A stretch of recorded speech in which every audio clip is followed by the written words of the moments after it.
లోకేష్ గారు young and dynamic. Dynamic అని ఎందుకంటున్నా అంటే జీరో టు హీరో అనాల.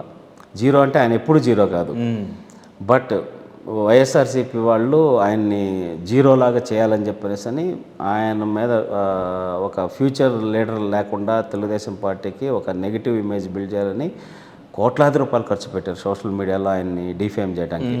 ఆయన అప్పుడు తెలుగు మీద అక్కడక్కడ చిన్న చిన్న మిస్టేక్స్ మాట్లాడితే వాటిని ఎక్కువ హైలైట్ చేసి పప్పు అనే పదం వాడి బ్రాండ్ చేసి అట్లా రకరకాలుగా చేశారు. అన్ని అవమానాలు తట్టుకొని నిలబడటం అంటే చిన్న విషయం కాదు. అంటే గుండె ధైర్యం లేకపోతే ఏదో కావాలంటారు కదా.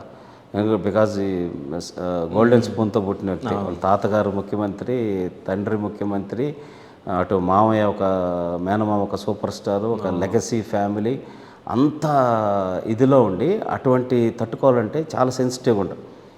సార్ అంటే కింద స్థాయి నుంచి వచ్చేటట్టు ఆటుపోట్లన్నీ తట్టుకొని నిలబడిన వ్యక్తి, ఎటువంటి అయినా తట్టుకుని. కానీ ఆయన అట్లా కాదు, అయినా కూడా తట్టుకొని నిలబడి తనని తను మలుచుకొని, అంటే ఒక శిల్పంలాగా తనే చెక్కొని. ఒక పిక్చర్ చూస్తాను నేను, ఒక లావుగా ఉంటుంది, ఉల్లి అయి పెట్టుకొని ఇట్లా కొట్టుకుంటా నీ ఇది నువ్వే మార్చుకోవాలని చెప్పనేసి అని ఒక కొటేషన్ అక్కడ చూసా. ఆ పిక్చర్ కొటేషన్ లోకేష్ గారు అలా అంటే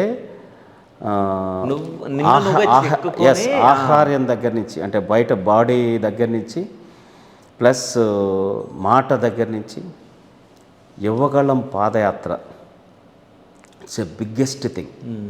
అంటే అన్ని వేల కిలోమీటర్లు ఆ సమయంలో నారా భువనేశ్వర్ గారు చెప్తారు, అసలు పంపాలంటేనే భయపడిపోయాను, వీళ్ళంత అరాచకవాదులు కదా, ఏమైనా చేస్తారేమో, ఎక్కడైనా ఏమైనా చేస్తారేమో, అటాక్స్ చేస్తారేమో, ఏమైనా చేస్తారేమో నాకు బిడ్డని అని చెప్పనేసి అని ఇదన్నా కూడా లోకేష్ అన్న లేదమ్మా, నేను ఖచ్చితంగా ప్రజల్లో చైతన్యం తీసుకురావాలి, ఒక వీటి మీద పోరాడాలని చెప్పనేసి ఆయన చెప్పి ఇది చేస్తే నేను చూసా.